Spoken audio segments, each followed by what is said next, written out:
오늘 본문의 말씀은 해석할 내용도 많고 설명할 내용도 상당히 많습니다. 그래서 다른 때보다는 좀 더 집중해 주셔야 됩니다. 그리고 응답도 잘해 주셔야 되겠습니다. 오늘 말씀은 그동안 우리가 히브리서를 쭉 공부해 왔던 무엇보다도 믿음의 장이었던 히브리서 11장과 12장을 마무리하는 결론에 해당되는, 그래서 이때까지 우리가 히브리서를 쭉 주일마다 설교의 말씀을 들었는데 그 모든 것들이 다 기초가 되고 다 녹아 들어가 있는, 그래서 이제 우리가 어떻게 살아가야 될 것인가에 대한 말씀이 이 본문 속에 담겨져 있습니다. 우리말 번역에는 없지만 오늘 본문은 왜냐하면 이라고 하는 단어로 시작되고 있습니다. 지난 시간에 고난의 시대를 살아가는 우리 신앙의 공동체가 추구해야 될 것과 버려야 할 것이 무엇인지에 대해서 말씀을 받았습니다. 먼저 우리 공동체가 추구해야 할 것은 화평함과 거룩함이라고 했고, 우리가 버리고 경계해야 할 것은 팥죽 한 그릇에 장자의 명분을 팔아 넘긴 에서와 같은 그런 자가 되지 말라라고 했습니다. 그래서 하나님의 은혜와 하나님 나라의 비전을 팔아 넘기는 그런 사람이 되지 말아야 될 것임을 말씀해 주셨습니다. 그리고 오늘 본문의 말씀으로 이제 전환되면서 왜냐하면 이렇게 말씀을 하시면서 우리가 그렇게 추구하고 그렇게 살아가야 될 분명한 이유가 있다라고 가르쳐 주십니다. 왜 우리가 화평함과 거룩함을 쫓으며 살아가야 합니까? 또 우리 속에는 씀뿌리와 세속적인 것들로 인하여서 하나님의 은혜와 비전에서 멀어지는 자가 되지 말아야 할까요? 먼저 히브리서 저자는 시내산과 시온산, 이 두 산을 대조하면서 그 이유를 설명하십니다. 우리 18절부터 20절까지의 말씀을 우리 한 목소리로 같이 읽도록 하겠습니다. 함께 읽습니다. 시작. 너희는 만질 수 있고 불이 붙는 산과 침침함과 흑암과 폭풍과 나팔 소리와 말하는 소리가 있는 곳에 이른 것이 아니라 그 소리를 듣는 자들은 더 말씀하지 아니하시기를 구하였으니 이는 짐승이라도 그 산에 들어가면 돌로 침을 당하리라 하신 명령을 그들이 견디지 못함이라. 아멘. 지금 이 말씀은 모세가 십계명의 말씀을 받기 위하여 올라갔던 시내산을 그대로 묘사하고 있습니다. 구약시대 이스라엘 백성들은 시내산에 강림하신 하나님이 너무나도 두려워서 감히 그 앞으로 나아가지도 못했고 직접 하나님의 음성을 들을 수가 없었습니다. 왜냐하면 그곳은 타는 불과 어둠과 흑암과 폭풍이 있는 두려움의 장소였기 때문입니다. 심지어 짐승이라도 그 산에 들어가면 돌로 침을 당하는 그런 곳이었습니다.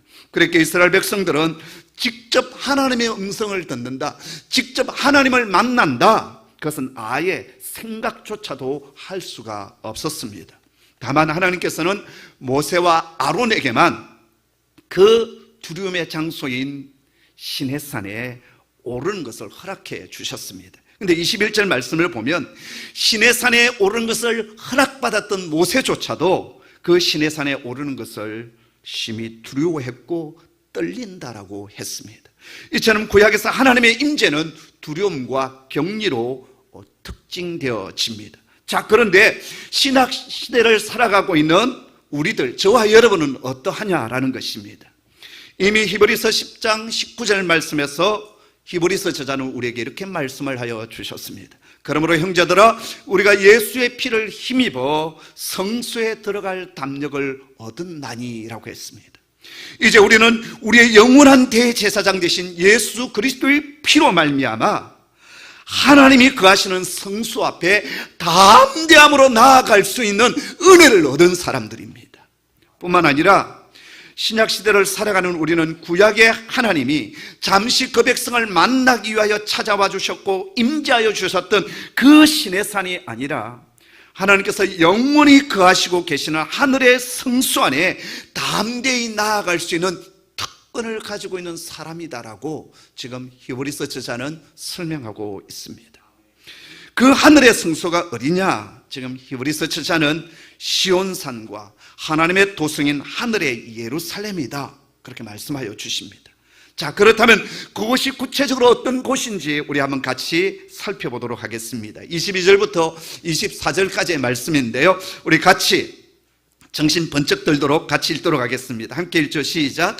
그러나 너희가 이룬 곳은 시온산과 살아계신 하나님의 도성인 하늘의 예루살렘과 천만 천사와 하늘에 기록된 장자들의 모임과 교회와 만민의 심판자이신 하나님과 및 온전하게 된 의인들의 영들과 새 언약의 중보자이신 예수와 및 아벨의 피보다 더 나은 것을 말하는 뿌린 피니라. 아멘. 오늘 우리 예수를 믿는 믿음의 사람들이 담대함을 가지고 나아가는 그곳이 어떤 곳입니까? 히브리서 저자는 모두 8개의 조항으로 이것을 설명하고 있는데요, 둘씩 하나의 조를 짜서 4가지로 말씀하여 주십니다. 첫 번째 쌍은 장소를 묘사하고 있습니다. 그것은 어떤 곳이라고 말씀합니까? 시온산과 살아계신 하나님의 도성인 예루살렘이다 라고 설명합니다. 여기 시온산은 구약시대에 예루살렘이 위치하고 있는 언덕을 말합니다. 이 시온산은 다윗이 이곳을 정복한 뒤에 왕국의 수도로 삼았고, 그리고 하나님의 임재의 상징인 법궤를 옮겨 놓았던 곳입니다.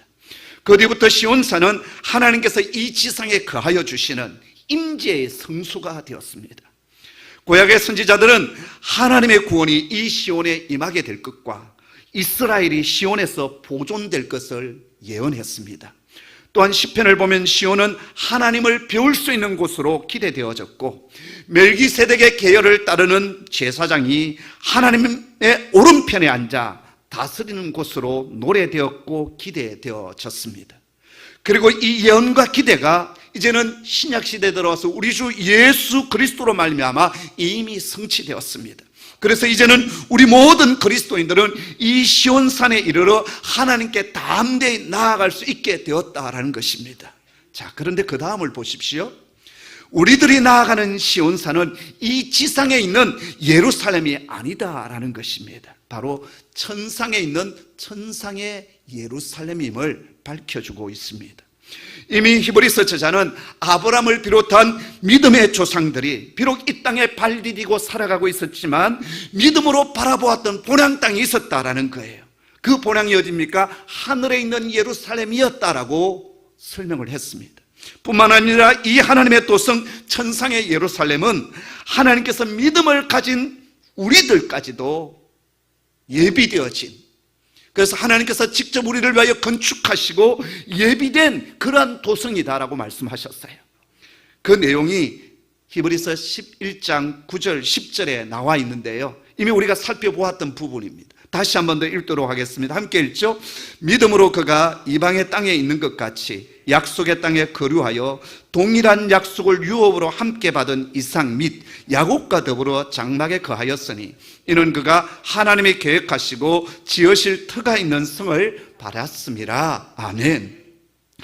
아브라함이 장막 생활을 하면서 이 세상의 삶을 나그네 인생으로 그렇게 알고 살았습니다. 그러면서 나그네로 살아갔던 이 땅의 삶에서 그가 본향으로 여기고 바라보고 사모했던 하늘의 본향이 있었어요. 바로 그것이 하나님이 계획하시고 지으실 터가 있는 하늘의 도성이었습니다.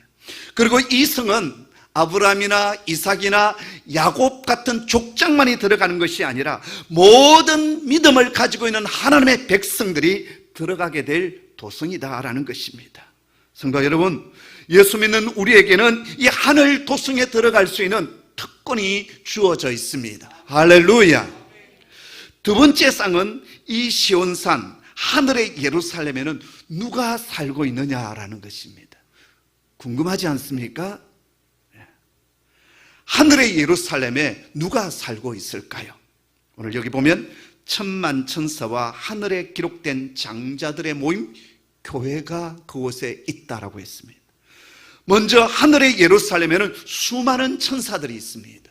오늘 여기 보면 천만 천사라고 했어요. 그만큼 엄청나게 많은 천사가 이 하나님의 도성에 있습니다. 그렇다면 이 천사들이 구체적으로 뭘 하고 있을까요?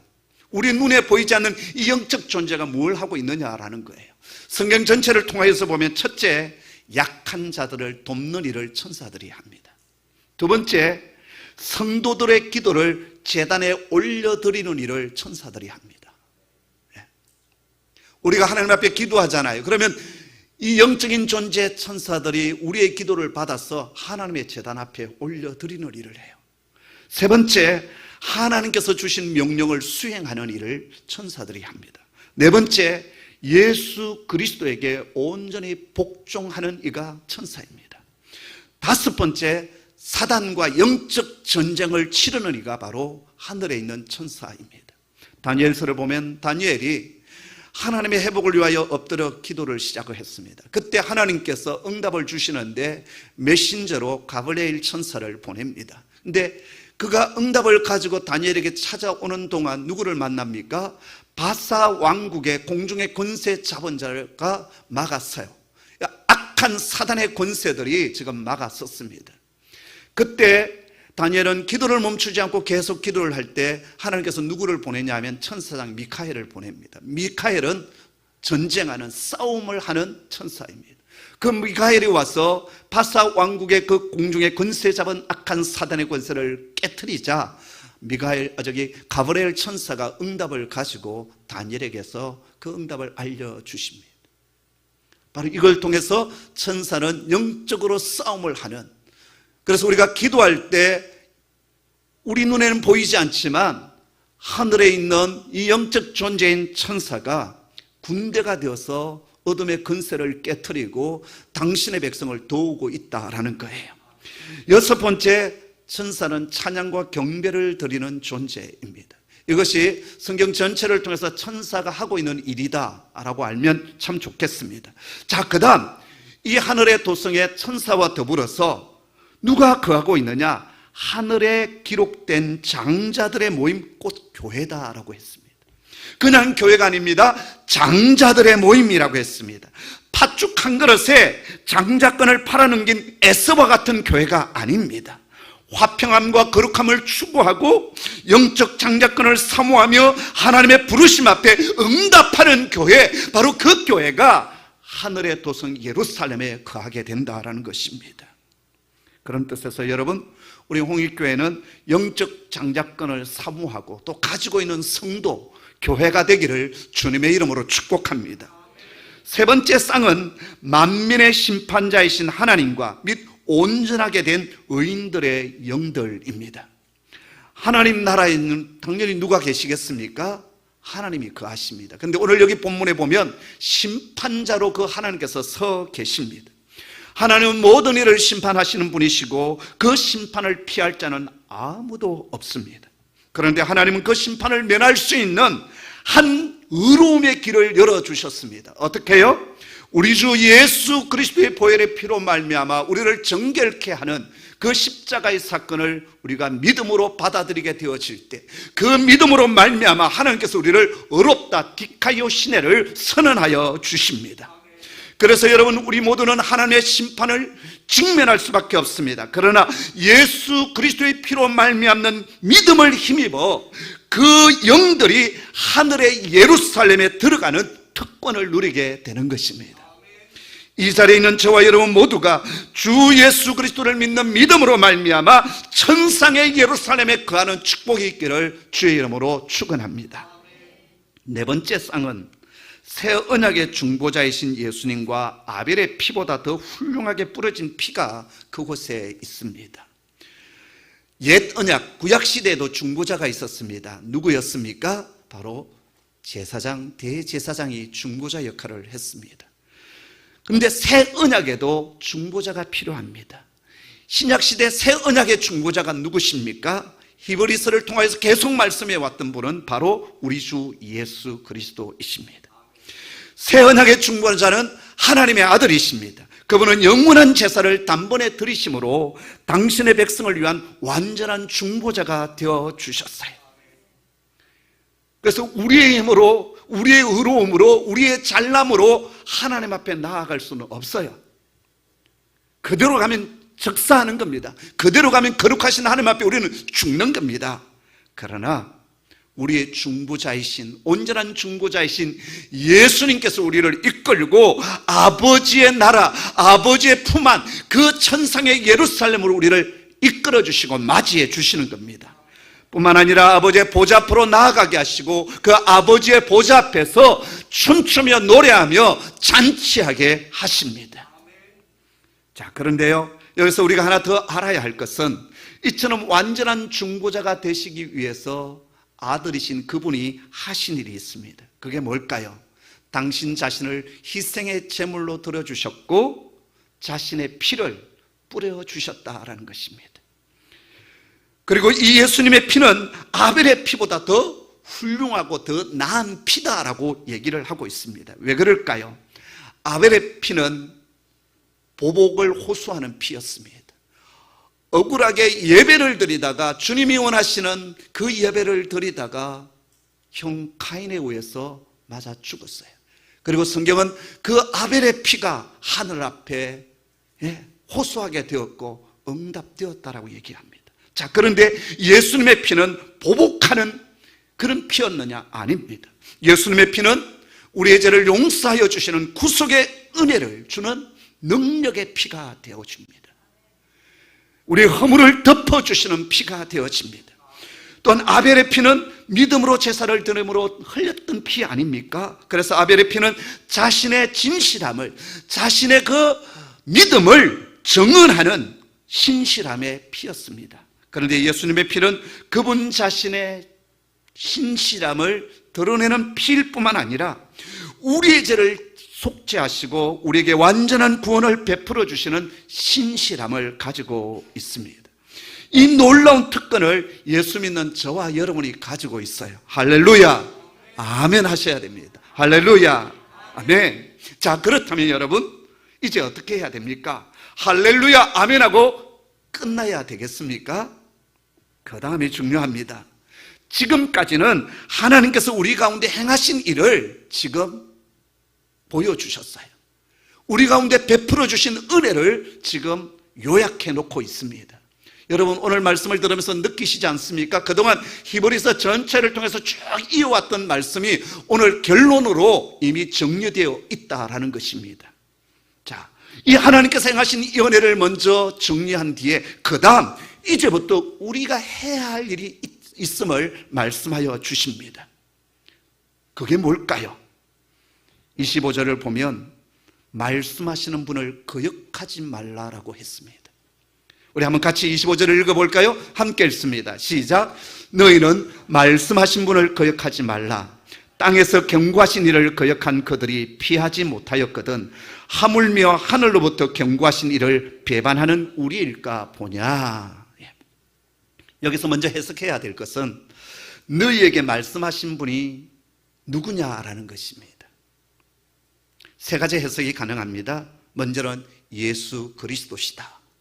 두 번째는 예수 그리스도의 말씀을 전하는 주의 종을 가리킨다. 세 번째 해석은 전하여 주신 그 주님의 말씀, 메시지 그 자체이다. 이렇게 세 가지로 해석할 수 있습니다. 제 생각에는 이 세 가지가 다 이 말씀 속에 포함되어 있다고 생각합니다. 여러분, 우리 주 예수 그리스도의 가르침을 여러분 거역하지 마십시오.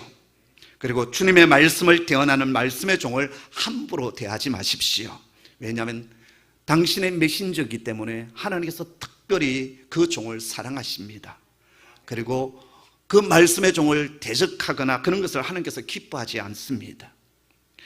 말씀을 대언하는 주의 종은 본문의 말씀을 바로 해석하고 바로 전달해야 될 책임이 있고, 말씀을 받는 회중들은 말씀을 전하는 주의 종을 귀히 여기고 전하는 그 말씀에 순복해야 합니다.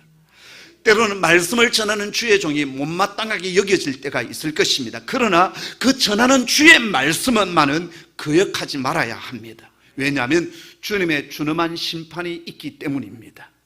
여러분이 25절이 전하는 경고의 말씀을 유념하십시오. 구약시대 땅에서 경고하신 분을 거역한 시내산 세대는 하나님의 심판을 면하지 못했습니다.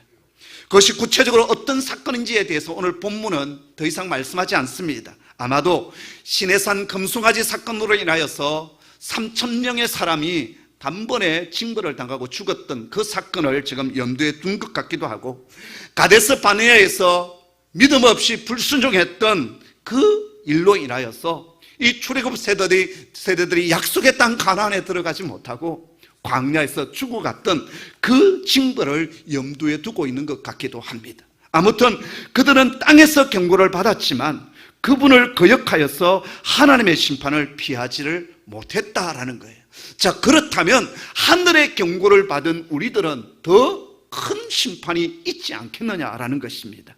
그래서 여러분 26절을 한번 보십시오. 함께 읽습니다. 시작. 그때에는 그 소리가 땅을 진동하였거니와 이제는 약속하여 이르시되 내가 또 한 번 땅만 아니라 하늘도 진동하리라 하셨느니라. 아멘. 구약 학개서 2장 6절 말씀에 보면 만군의 여호와가 이같이 말하노라. 조금 있으면 내가 하늘과 땅과 바다와 육지를 진동시킬 것이요라고 예언했습니다. 하나님께서 시내산에서 말씀하신 그때 그분의 음성은 땅을 흔들어 놓았습니다. 그런데 이제 또 한 번 땅만이 아니라 하늘까지도 진동하는, 하늘까지도 흔들릴 것이라고 말씀하십니다. 그때가 언제입니까? 바로 역사의 마지막 끝, 우리 주님께서 재림하실 때입니다. 이 재림에 대해서 베드로 사도는 베드로후서 3장 10절 말씀에서 이렇게 말씀합니다. 그러나 주의 날이 도둑같이 오리니 그날에는 하늘이 큰 소리로 떠나가고 물질이 뜨거운 불에 풀어지고 땅과 그 중에 있는 모든 일이 드러나리로다. 주님께서 재림하시는 날이 도둑같이 오게 될 것인데 그날에는 우리가 보는 하늘이 큰 소리로 떠나가고 이 세상의 물질 자체가 뜨거운 불에 녹아져 내리고 모든 일이 불태워지게 될 것이다 라는 겁니다. 바로 주님의 심판을 말씀하고 있습니다. 그리고 오늘 본문 29절 마지막 절도 보십시오. 우리 하나님은 소멸하시는 불이심이라. 하나님은 심판하시고 불태우시는 분이시다라는 것입니다. 왜 하나님께서 이렇게 하실까요? 왜 하나님께서 역사의 마지막 끝에 땅과 하늘까지 흔들고 계실까요? 바로 여기에 하나님의 목적이 있습니다. 27절의 내용인데요. 자, 한 목소리로 같이 읽습니다. 시작. 이 또 한 번이라 하심은 진동하지 아니하는 것을 영존하게 하기 위하여 진동할 것들, 곧 만드신 것들이 변동될 것을 나타내심이라. 아멘. 역사의 마지막 끝에 땅과 하늘을 하나님께서 흔드시는 그 목적이 뭐냐? 이 세상에 흔들리는 것들은 다 변하여 변동되어진다. 새롭게 되어지고요. 결코 흔들리지 않는 것은 영존, 영원히 남게 하는데 하나님의 목적이 있다라는 거예요. 자, 그렇다면 이 세상에 흔들리는 것들이 무엇이겠습니까? 바로 하나님께서 처음 지으신 하늘과 땅, 이 피조 세계입니다. 지금 우리가 살아가고 붙들고 있는 것들은 다 흔들리는 것들이에요. 그러한 것들은 마지막 때 새롭게 변동될 것이다 라고 말씀하십니다. 그렇기 때문에 여러분 이 세상의 것에 너무 여러분 집착하지 마시기를 바랍니다. 그것은 나중에 다 변동될 것들이에요. 자, 그렇다면 영원히 남아있게 되는 것이 무엇일까요? 흔들리지 않는 것이 무엇일까요? 바로 하나님의 나라, 하나님의 도성입니다. 이 하늘 도성은 마지막 천지가 진동할 때도 결코 흔들리지 않는 그런 도성이고 나라입니다. 28절 말씀을 같이 볼까요? 함께 읽습니다. 시작. 그러므로 우리가 흔들리지 않는 나라를 받았은즉 은혜를 받자. 이로 말미암아 경건함과 두려움으로 하나님을 기쁘시게 섬길지니. 우리는 결코 흔들리지 않는 저 하늘의 도성 예루살렘을 이미 받은 사람들입니다. 자, 그렇기 때문에 오늘 두 번째 우리가 해야 할 일이 있습니다. 그게 뭘까요? 은혜를 받는 것입니다. 한 번 받는 것으로 끝나서는 아니 됩니다. 계속 은혜를 받아야 되고 계속 은혜 안에 머물러 있어야 합니다. 여러분, 믿음 생활 힘드십니까? 은혜가 지금 떨어진 겁니다. 짜증이 나고 불평, 불만이 많습니까? 은혜가 소멸되었기 때문입니다. 그래서 다시 은혜를 받아야 돼요. 신앙생활은 내 힘으로 하는 것이 아닙니다. 주님께서 은혜로 채워주셔야만이 그때부터 쉽게 가는 거예요. 섬기는 것도 사역하는 것도 힘들지 않습니다. 은혜가 충만해지면요. 그래서 여러분, 사슴이 시냇물을 갈급히 함같이 내 영혼이 주님을 사모하고 갈급함을 우리는 가지고 있어야 합니다. 다윗은 시편 27편 4절에서 내가 여호와께 바라는 한 가지 일 그것을 구하리니 곧 내가 내 평생에 여호와의 집에 살면서 여호와의 아름다움을 바라보며 그의 성전에서 사모하는 그것이다 라고 했습니다. 위대한 왕이었던 다윗이 무엇이 부족해서 한평생 한 가지 소원을 여호와의 집에 거하는 것이라고 했을까요? 다윗은 알았습니다. 큰 권세를 가지고 있고 왕국을 가지고 있고 위대한 통치자의 자리에 섰지만 하나님의 은혜 없이는 한시도 살아갈 수 없음을 알았기에 내 평생에 한 가지 소원은 여호와의 집에 머물며 여호와의 아름다움을 사모하는 바로 그것입니다라고 고백을 했습니다. 성도 여러분, 고난의 시대에 우리는 은혜가 필요합니다. 그래서 우리는 은혜를 사모하는 자리로 가야 되고 은혜를 사모하는 예배를 우리는 드려야 합니다. 매일 주님의 성수 안에 들어가서 그 은혜에 흠뻑 적셔지는 하나님의 사람 되기를 소원합니다. 아까 전에 이재훈 목사님 그 카톡에서 우리 아이들이 오늘 주일 예배 때 은혜의 찬양을 부르기로 했다고 하지 않았습니까? 왜 그 아이들이 그 은혜의 찬양을 부르게 되었을까요? 그곳에 가서 그동안 살아왔던 것이 은혜였구나 깨달은 거죠. 한국에서 누렸던 것들이 하나님의 은혜였구나 노가다 하다 보니까 그게 느껴지는 거예요. 모래 퍼오고 자갈 퍼오고 공구리 쳐가지고 마당 막 깔면서 그래서 그거 하다가 그냥 쓰러져서 시멘트 바닥에 그 뜨거운데 들어 누워 있으면서 아, 내가 그동안 은혜로 살았구나 하나님의 은혜, 부모님의 은혜 안에 살았구나 이걸 깨닫게 된 거예요. 여러분, 그 은혜를 사모하는 그 은혜 안에 들어가는 종들 되기를 소원합니다. 그 다음 우리가 세 번째 해야 될 것이 뭔지 아십니까? 감사입니다. 오늘 성경에 보면 은혜를 받자 그래 놓고 그 앞에 관주 1을 적어 놓았습니다. 그리고 여러분의 성경책 제일 아래쪽에 보면 그 일에 대한 관주가 어떻게 나와 있습니까? 또는 감사하자 이렇게 되어 있지 않습니까? 여기 없으면 여러분의 성경책은 가짜입니다. 자, 은혜를 아는 사람, 은혜를 깨달은 사람이 나오는 열매가 있습니다. 바로 감사입니다. 내 영혼에 은혜가 메말라 버리면 감사는 없어져요. 감사는 우리 신앙의 바로미터이고 시금석입니다. 결코 흔들리지 않는 나라를 상속받은 저와 여러분 감사가 넘치기를 주님의 이름으로 축복합니다. 지금 내가 누리고 있는 것, 이 아름다운 공동체에서 예배하고 있음을 여러분 감사하시기를 바랍니다. 네 번째, 하나님을 기쁘시게 하는 예배를 드리도록 하십시다. 오늘 여기 보면 경건함과 두려움으로 하나님을 기쁘게 섬길지니 이렇게 되어 있습니다. 근데 원문의 단어를 살펴보았더니 라트리우 이렇게 되어 있습니다. 이 라트리우라고 하는 단어는 제사를 드릴 때 쓰는 단어예요. 그래서 예배 드린다, 제사 드린다라는 뜻입니다. 그래서 이렇게 번역하면 이렇게 됩니다. 경건함과 두려움으로 하나님을 기쁘시게 예배할지니. 자, 그런데 왜 우리 번역에서는 섬기는 뜻으로 번역되었을까요? 바로 그것은 우리가 이렇게 주일날 예배 드리는 이 공적인 예배가 이것이 예배의 전부가 아니다라는 것입니다. 우리가 드려야 될 하나님이 기뻐하시는 예배는 우리의 몸으로 우리의 삶으로 드리는 예배이기 때문입니다. 그리고 그 예배가 어떤 예배인지에 대해서는 히브리서 13장, 이 히브리서 제일 마지막 장에서 구체적으로 말씀하고 있습니다. 우리는 다음 주일부터 하나님께서 기뻐하시는 그 예배가 어떤 예배인지에 대해서 하나하나 살펴보게 될 것입니다.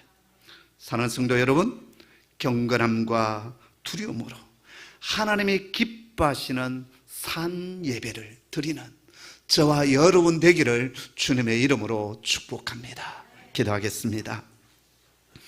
아버지 하나님, 고난의 시대를 저희가 살아가고 있지만 결코 흔들리지 않는 영원한 하나님의 도성을 우리가 우리의 심령 속에 가지고 있으며 장차 그 나라에 들어가서 영원히 영존하며 누리게 될 것임을 믿고 감사합니다.